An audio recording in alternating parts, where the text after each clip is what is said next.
23 जून दैनंदिन ज्ञानेश्वरी अध्याय 13वा प्रकृती पुरुष विवेक योग. अलंकापुरी पुण्यभूमी पवित्रम तेथे नांदतो ज्ञानराजा सुपात्र. तया आठविता महापुण्यराशी नमस्कार माझा सद्गुरू श्री ज्ञानेश्वरांशी. ओवी क्रमांक 1081 पासून पुढे. घरीची राहटती घरी घर काही न करी. अभ्र धावे अंबरी अंबर ते उगे. तैसी प्रकृती आत्मप्रभा खेळे गुणी विविधारंभा. येत आत्मा तो ओथंबा नेने कोण ऐसे येणे निवाडे. जयाच्या जीवी उजवडे अकर्तया ते पुढे देखिले तेने. यदा भूत पृथक भावेक मे पस्तु न पश्यति तत एव च विस्तारम ब्रह्म संपद्यते तथा. एरवी तेची अर्जुना होय जे ब्रह्मसंपन्ना जय त्या पूताकृती भिन्ना दिसती एकी. लहरी जैसिया जळी परमानुका कवनिकी स्थळी. रश्मी करमंडळी सूर्याच्या जेवी. नातरी देही अवेव मनी आघवेची भाव. विस्फुलिंग सावेव वन्नी एकी. तैसे भूताकार एकाचे हे दिठी रिगे जे साचे. तेची ब्रह्मसंपत्तीचे तारू लागे. मग जया तयाकडे ब्रह्मेची दिठी उघडे. किंबहुना जोडे अपार सुख. ए तुलेनी तुझ पार्था प्रकृती पुरुष व्यवस्था. ठाये ठाओ प्रतिपता माजली झाली. अमृत जैसे ए चुळा का निदान देखी जे डोळा. ते तुला जिव्हाळा मानावा हा. जिये जाहले प्रतीती घर बांधणे जे चित्ती. ते आता ना सुभद्रापती या परी. तरी एक दोन्ही ते बोल बोल जती सखोल. देई मना ते बोल मग ते घेई. ऐसे देवे म्हणितले मग बोलो आधरले. ते अवधानाची केले सर्वांग एरे. अनादित्वा निर्गुणत्वा परमात्माव्यय. शरीरस्थोपि कौंतेय न करोति न लिप्यते. तरी परमात्मा म्हणिपे तो ऐसा जान स्वस्वरूपे. जळी जळे न लिंपे सूर्यू जैसा. काजे जळा आदी पाठी तो अस्तूची असे किरीटी. माझी बिंबे ते दृष्टी आणि कांचिये. तैसा आत्मा देही आती म्हणिपे हे काही. साचे तरी नाही तो तेथीचा तेथे. आरिसा मुख जैसे बिंबलिया नाम असे. देही वसने तैसे आत्मतत्वा. तया देहा म्हणती भेटी हे सपाई निर्जीव गोठी. वारिया गाळुए गाठी केही आहे. आगी आणि कापुसा दोरा सुवावो कैसा. केवुता सांदा आकाशा पाशानेसी. एक निघे पूर्वेकडे एक ते पश्चिमेकडे. तिये भेटीचे निपाडे संबंधू हा. उजी एडा आणि अंधारिया जो पाडू मृता उभया. तो चिगा आत्मया देहा जान. रात्री आणि दिवसा कनका आणि कापुसा. अपाडू का जैसा तैसा चियासी. देह तो पाचाचे झाले हे कर्माचे गुणी गुंतले. भवंतसेचा की सुधले जन्म मृत्यूच्या. हे काना नळाच्या तोंडी घातली लोनियाची उंडी. माशी पाखडी तव हे सरे. हे विपाये आगीत पडे तरी भस्म होऊनी उडे. झाले श्वानावर पडे तरी ते विष्टा.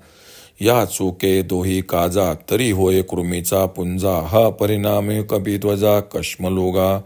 या देहाची हे दशा आणि आत्मा तो एथ ऐसा. पै नित्य सिद्ध आपेसा अनादिपणे. सकळो ना निष्कळो अक्रियो ना क्रियाशुळो. कृष्णा स्थूळो निर्गुणपणे. आभासो ना निराभासो. प्रकाशो ना अप्रकाशो. अल्पना बहुवसो अरूपपणे. रीता ना भरितू रहितू ना सहितू. मूर्त ना अमर्तू शून्यपणे. आनंदू ना निरानंदू. एकू ना विविधू. मुक्त ना बद्धू आत्मपणे.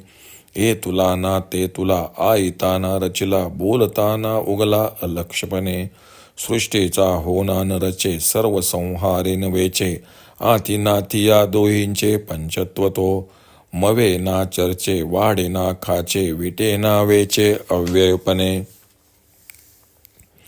घरात राहणाऱ्यांनी जशी अनेक व्यापार केले तरी त्यातील एकही व्यापार जसा घर करीत नाही किंवा आकाशात ढग कितीही धावले तरी आकाश अचलच असते, त्याप्रमाणे प्रकृती आत्मप्रकाशाच्या आधारावर गुणवती होऊन विविध क्रिया करती झाली तरी या सर्व कर्मात आत्मा हा खांबासारखा केवळ आधारभूत असतो व कोण कर्म करतो हे जाणत नाही.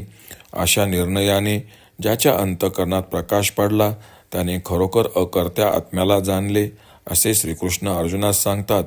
अर्जुना, खरे सांगायचे तर त्या पुरुषाला तेव्हाच ब्रह्मदर्शन होते, अगर ब्रह्मरूपता येते, की जेव्हा जगातील वेगवेगळ्या भूतांच्या आकृती या तत्वता एकाच वस्तूच्या आहेत अशी त्याची दृष्टी होते.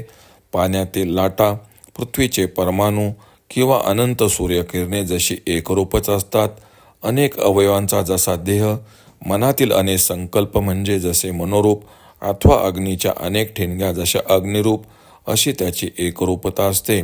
खरे पाहता विश्व म्हणजे विश्वातील विविध भूतांचे आकार परमात्मा स्वरूपच आहेत, असा ज्याचा अनुभव आहे त्या शरीरधारीच्या बंदराला ब्रह्मसंपत्तीचे तारू लागले असे समजावे. तो ब्रह्मस्वरूप झाला. मग तो जे जे पदार्थ पाहिल तो त्याला ब्रह्मरूपच दिसतो, किंबहुना तो अपार सुखाचा स्वामी होतो. अर्जुना, याप्रमाणे प्रकृती व पुरुष यांची लक्षणे तुला स्पष्टपणे समजावीत अशी फोड करून सांगितली. चूळ भरू जाता अमृत मिळावे किंवा मार्गात मोठा ठेवा दिसावा, त्याप्रमाणे हा महान लाभ आहे असे समज.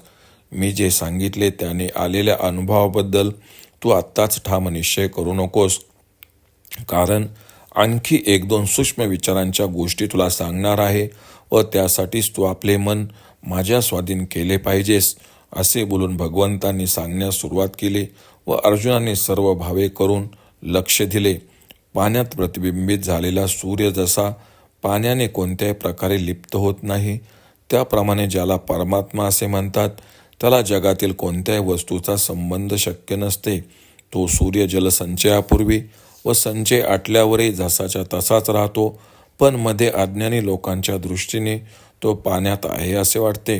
त्याप्रमाणे आत्मा देहात आहे असे जे म्हटले जाते ते खरे नाही, तर तो नित्य जेथल्या तेथेच अगर जशाचा तसाच आहे. आरशात मुखबिंब आहे असे म्हणणे म्हणजे जसे केवळ शब्द मात्र होय, त्याप्रमाणेच आत्मात देह आहे हे म्हणणे जाणावे. त्या आत्म्याचा व देहाचा संबंध घडतो हे म्हणणे सर्वथैव मिथ्य आहे. वाऱ्याची व वाळूची गाठ मारणे शक्य असते काय? अग्नी आणि कापूस ही कधी दोऱ्यात कधी ओता येईल काय? किंवा आकाशाचा आणि पाषाणाचा साधा कसा होऊ शकेल काय? एक पूर्वेकडे व एक पश्चिमेकडे निघाला असता त्यांची भेट होणे जसे शक्य नसते, तसेच आत्मा व देह यांचा संबंध शक्य नाही. अंधार आणि प्रकाश, मेलेला अथवा जिवंत यांचा जितका संबंध तितकाच आत्मा व देह यांचा संबंध शक्य आहे असे समज. रात्रंदिवस, सोने आणि कापूस हे एकमेकापासून जसे भिन्न, तसाच आत्मा व देह यांचा भेद आहे. देह हे पंचमहाभूतांचे कार्य आहे, कर्मरूप दोरीने बद्ध आहे व जन्ममृत्यूच्या चाकावर नित्य भ्रमण करणारी वस्तू आहे. हा देह म्हणजे कालरूप अग्नीला दिलेला लोण्याचा घास आहे. माशीला पंख हलविल्यास जितका वेळ लागतो त्याच्या आत हा नाश पावणारा आहे. कदाचित हा देह अग्नीत जाळला तर त्याची राख होऊन उडून जाते, कुत्र्याच्या मुखात गेला तर त्याची विष्ठा होते, अथवा हे दोन्ही प्रकार न घडता तो तसाच राहिला तर त्या ठिकाणी कृमी कीटकादी सहस्रावधी जीवांचे पुंजे उत्पन्न होतात. अशी अर्जुना याची अमंगल दशा होते. या देहाची जशी वाट लागते आणि आत्मा कसा आहे हे पाहू गेले तर तो नित्य स्वयंभू, सहज आणि अनादी असा आहे. तो निर्गुण असल्यामुळे किंवा पूर्ण किंवा अपूर्ण, कर्ता किंवा अकर्ता, कृश किंवा स्थूल यापैकी कोणत्याही प्रकारचा आहे असे म्हणता येत नाही. त्याला रूप नसल्यामुळे दृश्य किंवा अदृश्य, प्रकाशरूप अथवा तमोरूप, अल्प किंवा मोठा असे काहीच म्हणता येत नाही. तो शून्य भावाभावातीत असल्यामुळे रिकामा अथवा भरलेला, रहित अथवा सहित, मूर्त किंवा अमूर्त काहीच म्हणता येत नाही. नित्य आत्मत्वाने स्थित असल्यामुळे तेथे आनंद वा दुःख, एकत्व किंवा अनेकत्व, बद्ध किंवा मुक्त असे काहीच संभवत नाही. त्याला लक्षण नाही, म्हणून एवढा किंवा तेवढा, आयता किंवा रचलेला, बोलका किंवा मुका असे त्याचे वर्णन करता येत नाही. आहे किंवा नाही असे दोन्ही प्रकारचे बोलणे जिथे संपते तो सृष्टीच्या होण्याने होत नाही किंवा सर्व वस्तूंच्या नाशाबरोबर नाशही पावत नाही. तो विकार नसलेला असल्याने मोजला किंवा चर्चला जात नाही, वाढत किंवा कमी होत नाही, तसाच विटत नाही अथवा संपतही नाही असे श्रीकृष्ण अर्जुनास सांगतात. ओम श्री रुक्मिणी पांडुरंगाय नमः. ओम श्री ज्ञानराज माऊली नमः.